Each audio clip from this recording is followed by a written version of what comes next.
This podcast is intended to provide general information about various recent developments in employment law and human resources best practices. Nothing in this presentation or in the comments of Ms. Johnson, Ms. Shannon, or any guest should be considered as the rendering of legal or other professional advice, and it is not directed at any specific cases or circumstances. Listeners are responsible for obtaining the necessary advice about their specific situations from their own counsel. These materials are intended for educational and informational purposes only. The presentation and these materials represent the opinions of the participants and not those of their law firms or companies.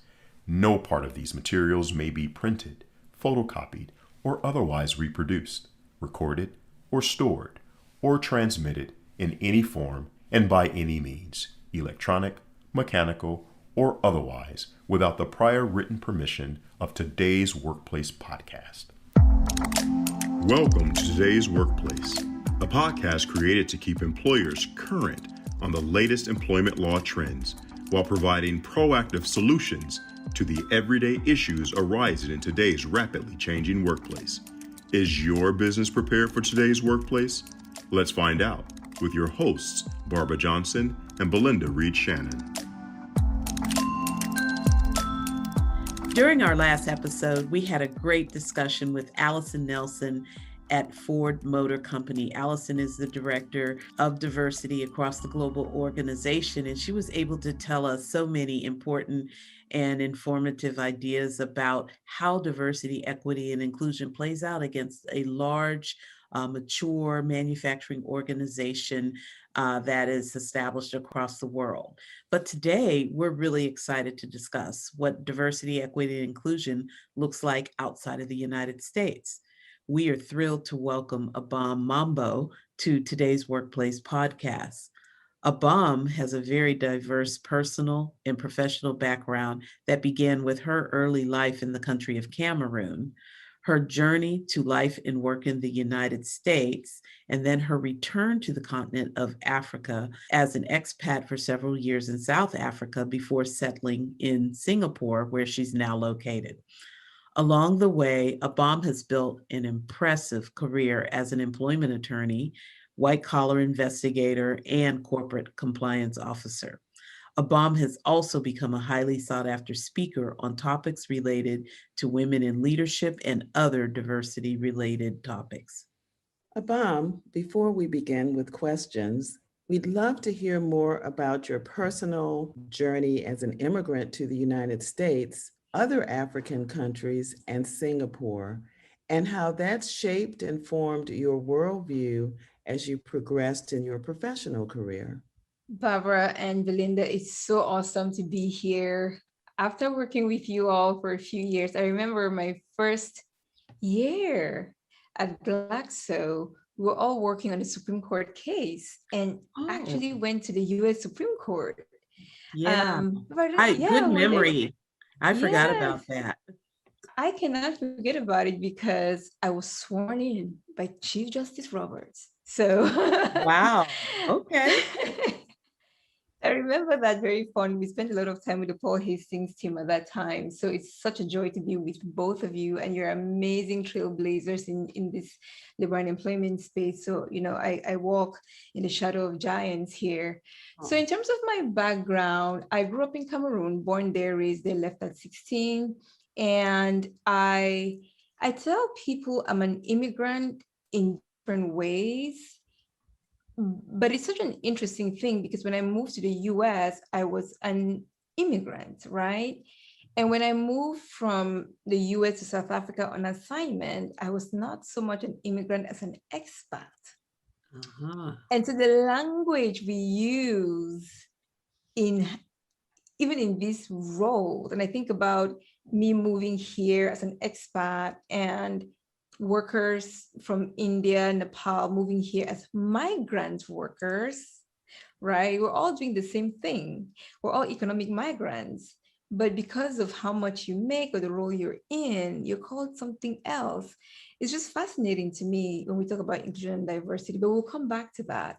So I moved to the US and I lived in a bunch of the M states. I was in Maryland, then Minnesota, then went to law school at Michigan. And I just had a really amazing time in terms of my educational experience and the interface in Maryland, in particular, with different cultures and so on. So I had kind of an exposure to the US that I hadn't had before, of course. And at that time, I remember diversity and inclusion was not really the conversation. It was mostly the melting pot. I don't know if you both remember this. It was the melting pot. Oh, yeah. And I was like, what are we melting though? And then I moved back to Minneapolis, practiced there, got married there, had my awesome little guy who's testing me a little bit these days, and then went in-house to GSK. And so in 2016, I got the amazing opportunity to move back to the continent. And I say the continent because it's still in many ways home for me. So I moved there, stepped out of legal into the role of ethics and compliance director, loved it. And then 18 months in, I was asked if I wanted to move to Asia, to move to Singapore. And I said, I don't know where it is, but I'm an adventurer at heart. And I asked my boss some 4 really important questions. I said, can I afford healthcare? Is the crime rate low? Is education great? And can I afford a living nanny? Because at the time I was a single mom. He said, yes, yes, yes, yes. I said, sign me up. And it's been blissful since then. So that's a synopsis of my personal and professional journey. And so here I am. Yeah. Let me ask you a really quick question. I just wanted to go deeper on a couple of points. One is, when you first came to the United States as a teenager, and you entered the educational system, were you already speaking English? Had you been trained in English as a second language, or was that also an additional, thing you had to overcome? Yeah, no, so Cameroon is bilingual. Our colonial heritage left us with English and French as national languages. I see. So I grew up speaking both, and I grew up speaking Pidgin, because interestingly, in the diversity that is Cameroon, you spoke English or French if you grew up in the big cities or if you were educated. And then you spoke the traditional dialect if you lived in the village. And then if you were somewhere in between, you spoke Pidgin. It's very interesting in our household because we live in the capital city, which is predominantly French speaking. So we had to speak French. We spoke English at home and at school, but with our cousins and relatives in the village, we spoke Pidgin or the dialect. So that's kind of how we came up. Yeah. Oh, wow. Yeah. We should all be so fortunate as to have, multiple languages be a natural part, of our life and our development, our personal development. The other question that I wanted to ask you, Abam, you spoke about, after leaving law school at Michigan, you did a little bit of time at a law firm, and then you came in-house to GSK, which is where we met. Talk to me about that transition from in-house employment lawyer to ethics and compliance director. How did that happen, and what did that mean in terms of what you did and how you supported an organization from a day-to-day? Yeah, so when I joined GSK, and I will never forget this, it was July 5th, 2011. And I remember this because a week in, I had to sit down with my bosses and do the typical performance development plan. And I had to talk about where I saw myself in a year, in 5 years, and in 10 years. And I distinctly remember this because I had put down in 5 years, I want to be working for this company in Africa, because I felt that I left as a teenager and never really contributed economically to African society, right? So for me, it was so important that working for a company like GSK, that I would have the opportunity to go back and give back in that way. And so what happened was 2016, so 5 years later, 5 years and a month later, I hopped on the plane and moved to South Africa. And what happened a few months earlier was I was approached about stepping out of role in legal to take on an ethics and compliance role. And I was adequately prepared for that because I was supporting the US pharma business at the time as an employment lawyer. But I had come in at the time when we had the corporate integrity agreement. And so I spent a lot of time with the compliance team working on that and honing my skills. And so it was kind of a natural fit to then just go out and explore. And like I mentioned earlier, I'm an adventurer. I'm very, very curious. And so I had the perfect recipe of travel, going back to give back to the continent, and then stepping out of role to expand my skill set. So it all just worked out beautifully. And now my headphones won't stay on. Right. Let's see, there we go. And all the time being an awesome mother. Let's ask my son what he thinks about that. We've had so much fun though. He's like my sidekick. We do everything together. That's wonderful. Abam, were you outside of the U.S. last year when the George Floyd murder occurred? And if so, how did that event and the resulting response to racial injustice from corporate America play out on the global perspective? Whew. I feel I'm of two minds about where I was at that time, because on the one hand, I was so grateful that I was not in the US at that time, just given everything. And, for me, home in the US is Minneapolis. I went to high school there. I went to college there. My first 4 years of practice were there. I was married there. My son was born there. And that whole area around Lake Street, not far from where I went to school and not far from where I lived. The entirety of my paternal family still lives in Minneapolis. My son's father and the entire family still live in Minnesota. So I'm still very much rooted there. And so it was very hard for me to understand how Minneapolis, with all of our Minneapolis nice, was the place where this was happening. So for me, there was that kind of just, what is going on, right? And so I felt a sense of guilt, on the other hand, that I wasn't there, because in a way, it felt like I wasn't part of the movement from this distance. And that morning was an interesting thing, because I tell people, we're 12 hours ahead of Eastern time. So I always joke with my friends that I come to you all from the future. But so Amy Cooper happened that morning, if I recall correctly, the whole Central Park issue with the calling of the woman who called the cops about the Black guy who was not harassing her, right? Yeah. She said he was. Yeah. I didn't remember that. They were that close. Yeah. They were that close. I think it was that same morning, and then George Floyd happened at night. And so it happened in the morning, but it was night in Singapore. And I remember smoke coming out of my ears, right? I was just so furious about it, about the whole Central Park incident. And what I recall most distinctly was, to your question around international perspective, I'm a member of 2 women leadership groups, right? One of them is predominantly Black. It's an African professional women's group, and we're all on WhatsApp. And then I'm in a more multi-racial group, which has very few Black women, but all other races. And so Amy Cooper happened that morning, George Floyd that evening. And up until that point, both groups had been raging about, why is it we don't have more women speakers, right? And so there were 2 separate conversations on my same phone on the same issue. And both sets of women felt exactly the same way about having so many male speakers, no room for female speakers. So the conversations were going down the same track. George Floyd happens that night. I wake up the next morning. The conversation in the African American and African women's group had completely pivoted to George Floyd.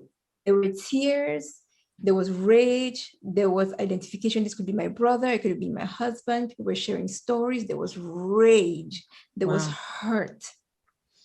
There was, this cannot go on. There was, I don't care if you're African, Afro-Caribbean, African-American, we have to stand together. So that's happening in this conversation. In this conversation, we're still arguing about men and women. and speaking.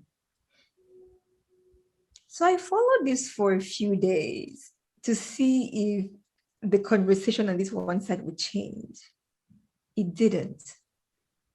And for me, that's where there was such a disconnect and such a difference, and something we don't want to talk about, right? Especially as women, we want to keep the sisterhood together without acknowledging intersectionality. So about a week in, I finally wrote to my other women's group and I said, are we going to talk about this, or are we just going to not act like this has happened? And at that point, to their credit, everybody kicked into action. We talked about it. We had a whole speaker series around it. But it was just very striking to me, the different reaction in those two WhatsApp groups. And that was actually a reflection of larger society. Because until people started marching in the streets, until plumes of smoke started going into the sky, I don't think the world understood how hurt, how angry, and how done Blacks in America were, right? And so to me, I tell that story because I had assumed the same reaction would occur in both groups. It didn't. One group needed prompting, and then they responded. The other group took off running. Right. That's fascinating. That is really fascinating. And it kind of leads into the next question that I have for you, because you've worked in several different global markets. You've worked in the continent of Africa, although you're based in South Africa. You really had, other responsibilities throughout the continent, and then you pivoted to Singapore. And so based on your experience, I really want to understand a little bit of how diversity and inclusion, equity, how does that play out in those locations? What did that look like? So diversity and inclusion in Africa is an interesting one, because being based in South Africa, in some ways, the conversation there, because of apartheid and the dismantling of apartheid, is much more advanced, right? People talk very openly about the need to have quotas to rectify the wrongs of the very, very recent past. I mean, we're talking the first democratically elected president in 94, Mandela. So it's very recent history. And so I think the conversation happens. In other parts of the continent, conversation tends to still focus around women predominantly, getting women on boards and so on. Asia is a really, really interesting story, which is why when I was thinking about starting my consultancy, which we'll talk about later, I wanted to do it here. Because living here and calling people Asians almost sounds wrong, because it's so diverse and so incredibly different culturally. When I think about Southeast Asia versus North Asia, it's like comparing apples and oranges in so many respects. And so what I'm starting to realize is where the conversation around D&I in America is around, do we still need this?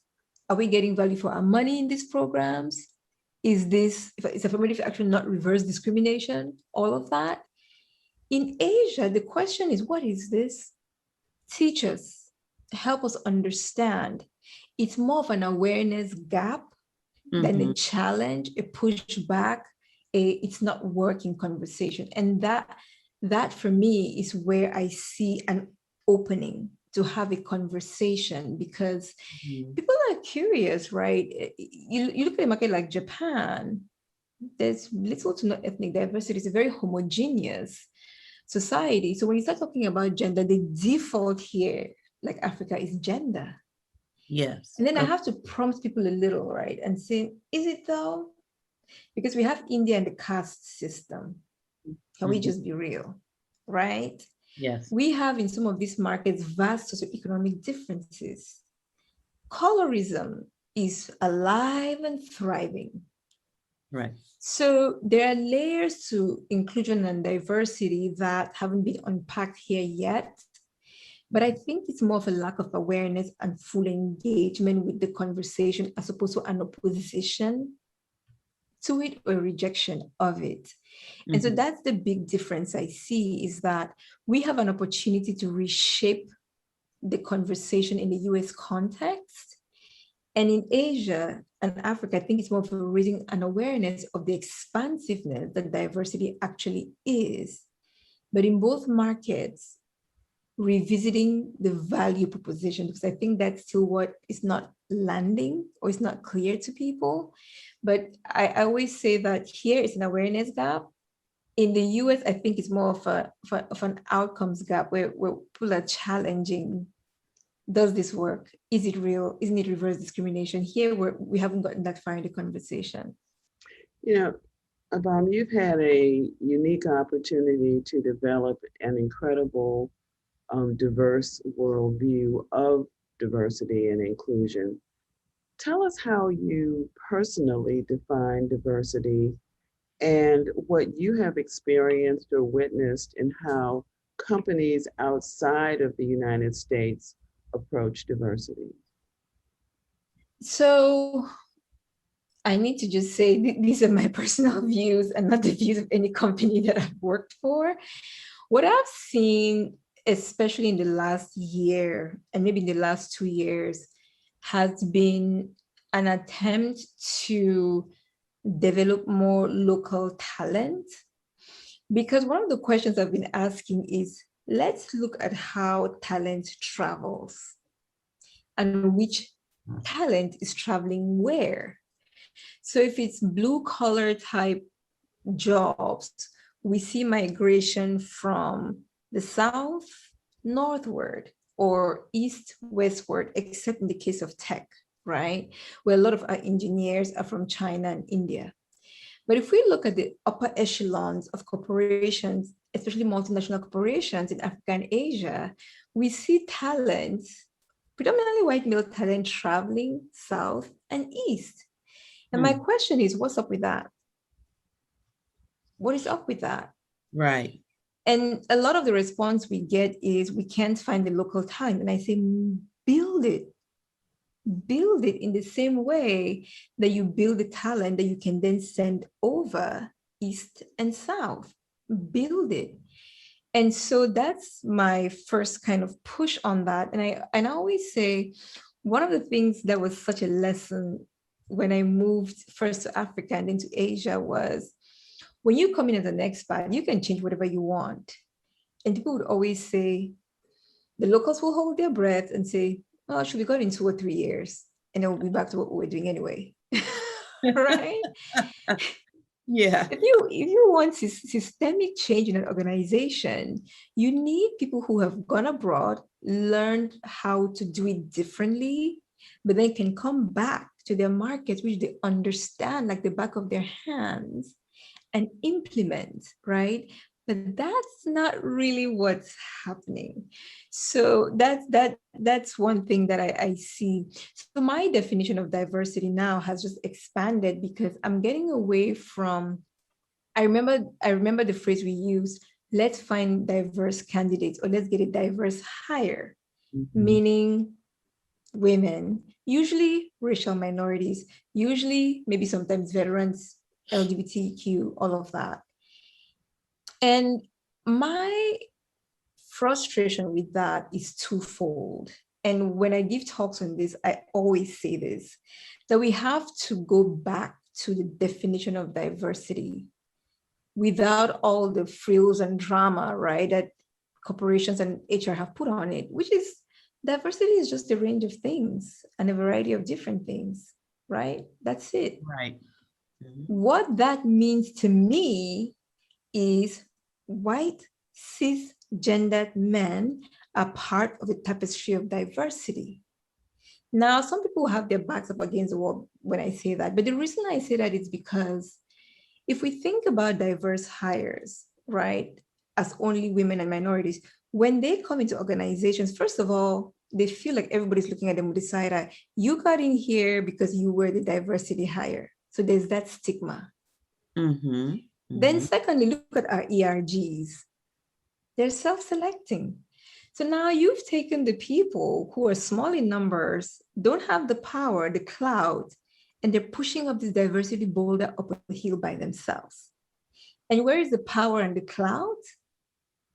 Outside the room, right? So my philosophy is, if we can get white cisgendered men in particular who have the power and the purse to actually effectuate change in the D&I space because they identify with it, then we're getting somewhere. This is a problem that needs all hands on deck, but the hands with the biggest influence are not in the room, either because they feel marginalized and put out of the conversation, or they've taken themselves out of the conversation.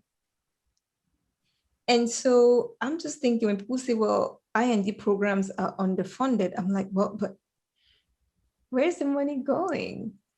We tend to put our money where our mouth is. Right. And so if the people who have the money and the power are not in the space around D&I, what do we expect?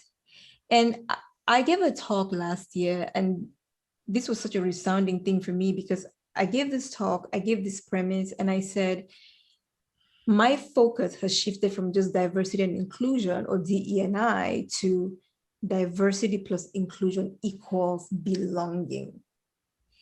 And I shared my diversity story. And at the end of it, the CEO, who was a white man, said, Abam, I've never, until today, until I heard you speak, thought of myself as someone from a diverse background.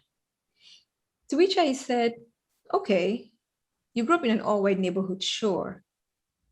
Were your teachers all white? Were they all cis? Were they all Jewish? Were they all men? Were they all the same age? Right? Whoever your barista is at your favorite coffee shop, are they exactly you? So I'm just challenging this pretense that we don't know what diversity is. Diversity is kind of foreign. Like, diversity is as old as time. It's been here from the beginning. Whether you believe in the Big Bang or in the 7 days of creation, from the beginning, there was more than one thing. And so we know what it is. Let's not act brand new. When we come into the workplace, we might pretend we don't know what it is, but we know what it is because we had neighbors who are not from the same country as us, the same religion as us, the same state as us, the same values that we have. And so we know diversity. We're all part of that tapestry of diversity. So can we act like it and get all hands on deck to fix this problem? Because that's what we need to really change things. And the second thing that I keep pushing on this topic, besides redefining diversity, is diversity and inclusion has to be going somewhere. And for me, that North Star, that somewhere is belonging. Because all the conversations I've heard about women in senior positions or immigrants being told to go back, underlying all of that is, you do not belong here. You don't belong here. This is not your place. And so we're all looking for our tribe, right? And so the reason why I created Belonging IQ is because I wanted that conversation to be about diversity and inclusion as the cornerstone, the pillars leading us to belonging. Because at the end of the day, if employees feel like they belong, they're more likely to stay longer at the company, to be better stewards of the company's resources and its reputation. They're more likely to be more engaged because they feel like it's home. This is my tribe. And so for me, that's where we need to be going. And that's what living internationally has taught me, is that diversity doesn't have one definition. If I use the US interpretation of diversity in a market like Japan, it wouldn't translate.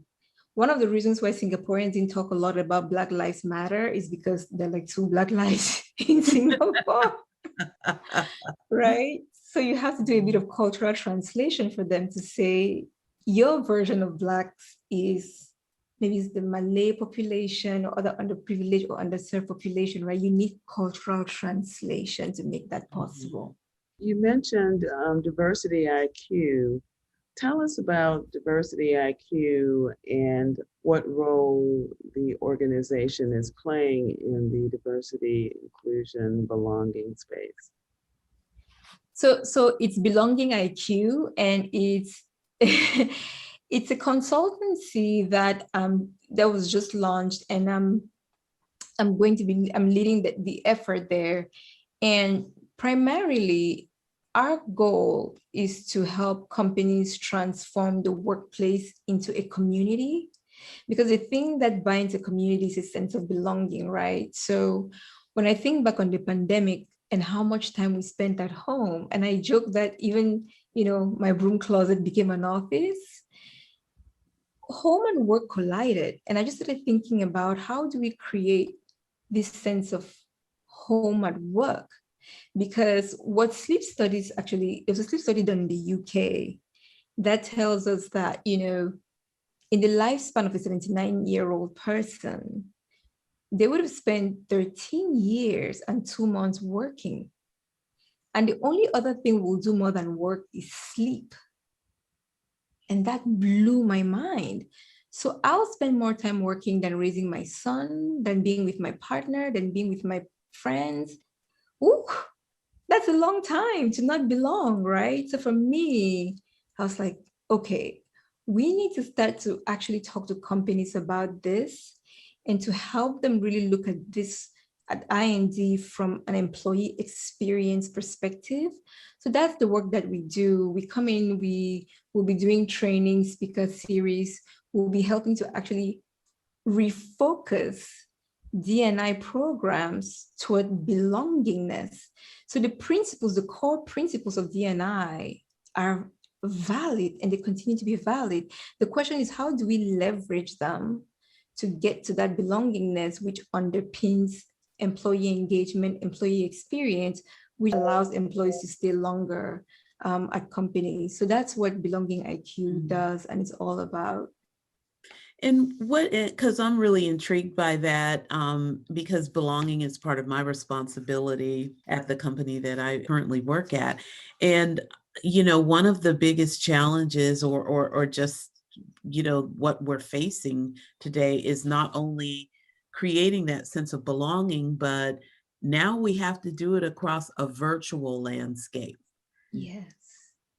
The world has learned a whole lot about how we work in a virtual, setting, and, the fact that we can. And so the next thing is, how do we drive a sense of community, that belongingness and that community?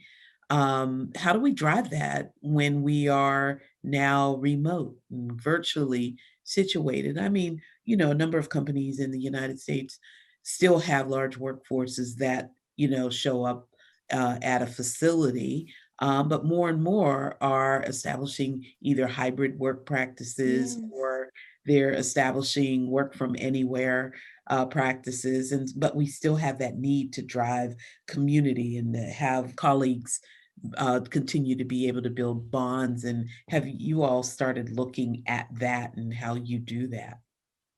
Yes, that's a fantastic question. And I think, so let me go back to the early days of the pandemic, when none of us knew what we were doing in terms of how to support employees to work from home, right? There was just that little window of time there for 2 or 3 months, but we would all get on Teams or whatever we were using at the time, and we didn't have backgrounds, right? So what would you see? You would see my house. You would see my furniture. You would see my wall. You would see that I had pictures of my family on the wall. You could see the bookshelf behind me and know what kind of books I love to read. You would see my mementos. It gave me context. It gave you context, right? Yeah. In a way that we never saw in the workplace. To me, during those 2 or 3 months before the screens came up, the blurring and all that stuff came up, I learned more about my colleagues than I had known for the years and years I had worked with them. We had children running back and forth, "Daddy, I want my dinner now." And dogs barking, and you could tell it. For me, it superhumanized us, because of course we're human, but it superhumanized us. I remember we were on a really important call with the general counsel and the chief compliance officer, briefing him on some situation somewhere. And one of the lawyer's wives came down. She didn't realize he was on a call. She didn't realize he was on the call. Quite frankly, she didn't give a damn. And she came, she was looking for something. And the thing was on the desk where he was sitting. So she leans across the desk, bends over, picks it up, and then looks at me and she goes, oops, sorry, guys. And then she turned to go and she came back and she said, hi, I'm so-and-so's wife. Bye. And we just bursted out laughing, right? And he was mortified. He's like, that's my wife, guys. And the GC said, oh, that's hilarious. And we're in the middle of something really serious. And that was like comic relief, but it also gave us context about him. Yeah. And so I loved that. And I think one way, it's a long-winded way of coming to where I was going, which is I do think that we get the Zoom fatigue, but more kind of calls without that background, keeping privacy concerns in mind, really, really helps. And the second thing I want to say about that is there were people who said, well, if you require people to turn on their video, it might make them uncomfortable depending on their living circumstances, right? If you live in a home with a lot of people, if you lived in poverty, which we couldn't see, you don't want to share that. And I completely respect that. And I see how that is. But for me, what it also did was it gave me context for why that person may be acting a certain way. Right. Why they may sometimes come to work late or have to leave early. They live far away. Transportation is not always, what it's supposed to be. They don't have a car. So there was something super humanizing about that process that I think we should actually embrace. If people are comfortable, I would say if you're comfortable, to let the children come around and to let, the dogs bark. Because quite frankly, a lot of these meetings are boring anyway. Dogs barking is interesting. And so that's one way to do it. I think there was a great sense of connection. The other thing that I think we could do virtually is just relax a little bit. And what I mean by that is I think when we all started, we're all kind of uptight. And now I've seen people kind of gradually go the tech way, which is sometimes you're not in sweat or yoga pants, but you might be in a t-shirt, maybe. Yeah.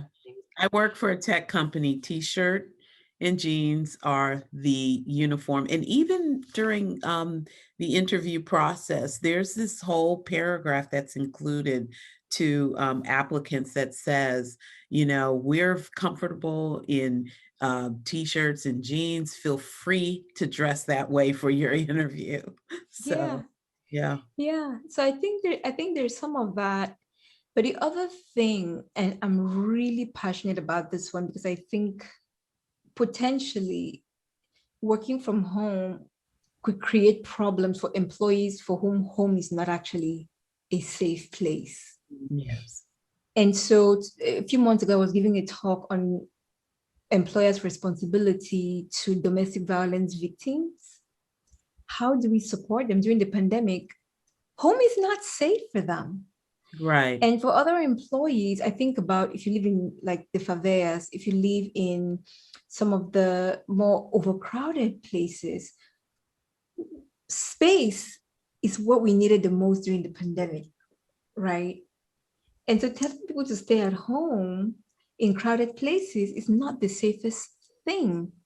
So what are the alternatives? So it raised some really interesting, complex questions. So I think there's no simple answer to that. I think it's a blend of encourage people to show up on screen and sometimes to let life happen around us, but also to be cognizant that there are people for whom home is not the place to be. And as soon as you can let people come back to the office, to let them do that. Because a lot of companies rushed out and started leasing space out, right? And reducing overhead costs and all whatnot.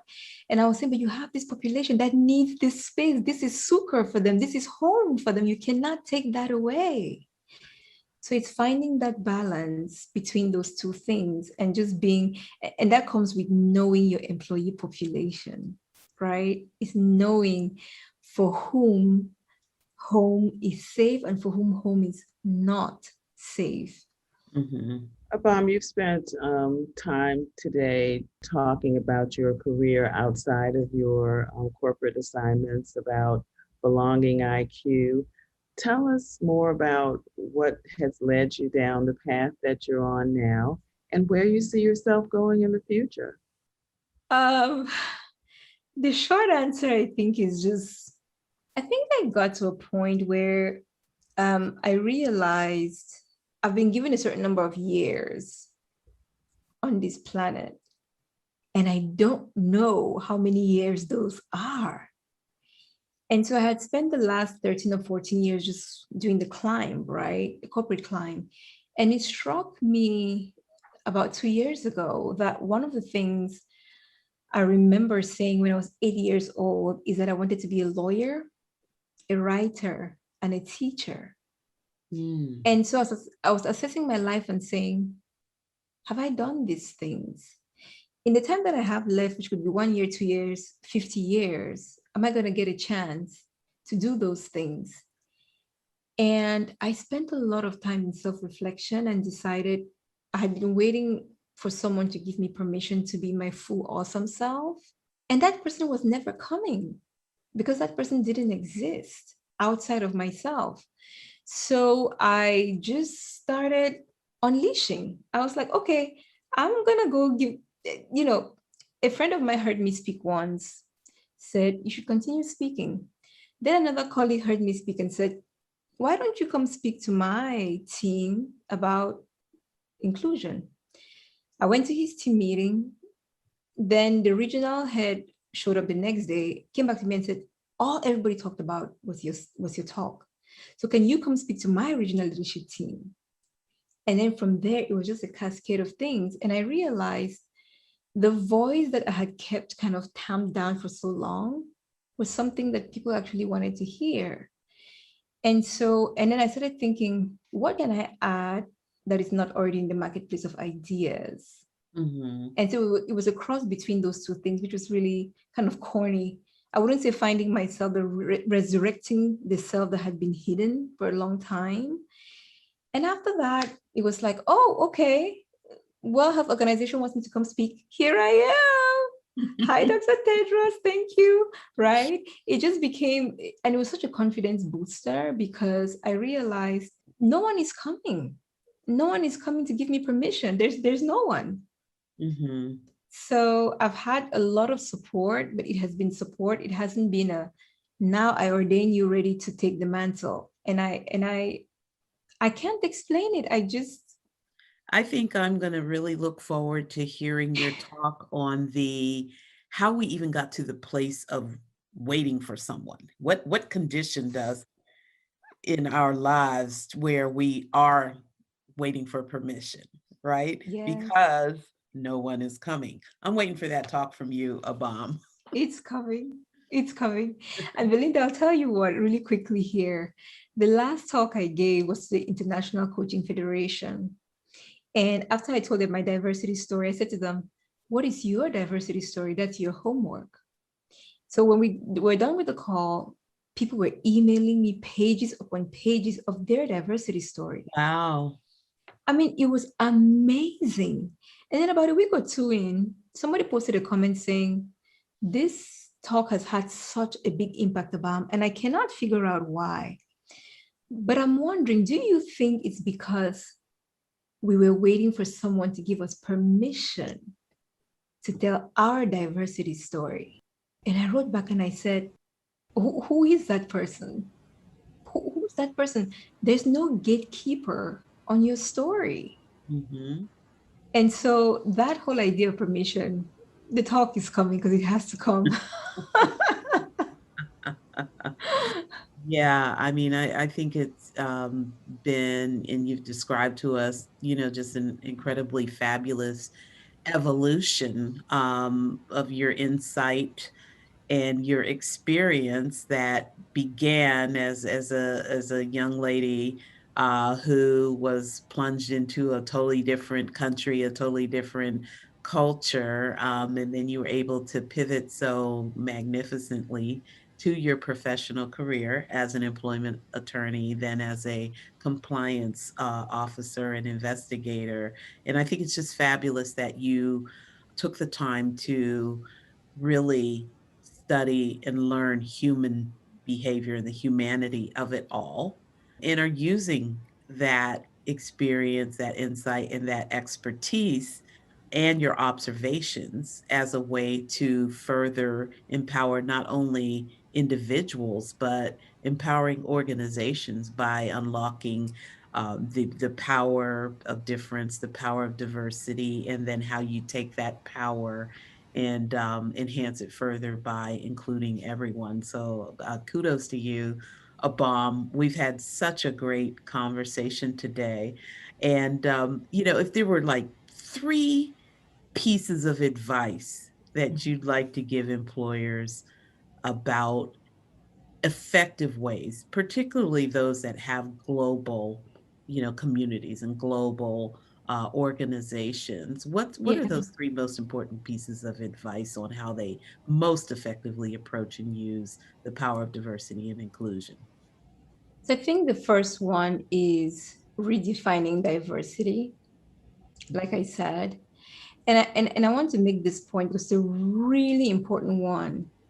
Acknowledging that we're all from diverse backgrounds and we're all part of this tapestry of diversity does not negate the fact that there is still racism and sexism and homophobia, and that these things show up in the workplace, and ageism. Because I think sometimes when we talk about that, people may think, okay, she's saying that these issues have gone away. No, in fact, there's a higher likelihood that you'll have this issue if there's diversity. The question is, how do we hold hands, metaphorically speaking, to work through them, right? And please, in terms of advice, please, companies, stop diluting what we're talking about when we say diversity with there's diversity of thought. Of course, there's diversity of thought. Of course, there's diversity of perspectives. But our thoughts and our perspectives are shaped by nature and by nurture. I think the way I think, partly because I'm Black, partly because I'm African, partly because I'm an immigrant, partly because I'm educated. We cannot divorce it. And it drives me crazy when you're having conversations about diversity and somebody says, well, there's diversity of thought. Well, duh, of course there is, right?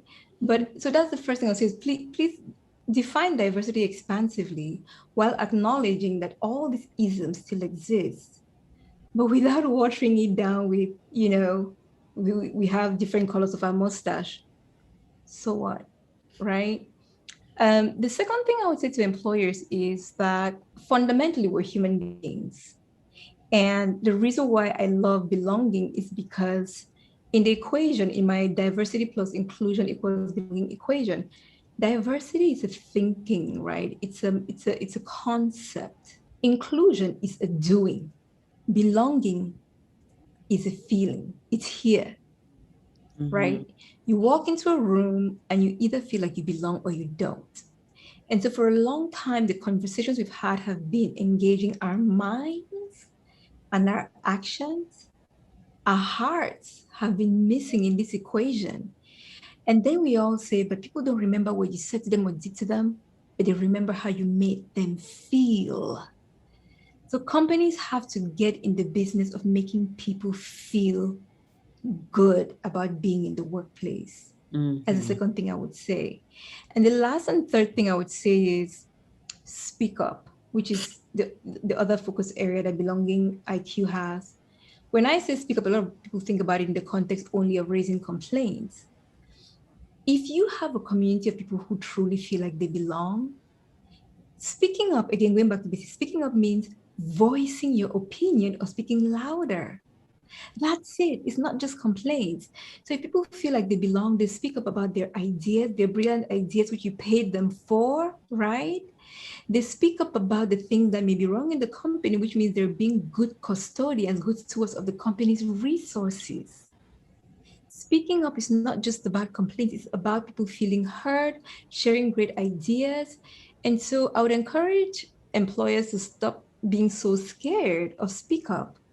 Take the reins and redefine it as this positive thing which people do when they feel included, when they feel like they belong. And it's actually a plus for companies. Those are the three things I will say. Which was absolutely fabulous. Just remind us one more time, because I just thought that was great. So I said diversity is a concept. So it engages us on a mental or intellectual level. Mm-hmm. Inclusion requires the act of including, right? So it's a doing. Right. Belonging is a feeling. And so we've been engaging our mental and our, acting or engaging capacities, but our hearts have not really been in the mix, and we need to pull that in with belonging. Abam, thank you so much for bringing just a small part of your full, awesome, amazing self and sharing it today with our audience. You are truly amazing, and we look forward to more amazing things from you in the future. Absolutely. Thank you so much for having me. Thank you. You've been listening to Today's Workplace with Barbara Johnson and Belinda Reed-Shannon. If you like what you heard, click subscribe so you don't miss out on future updates and episodes.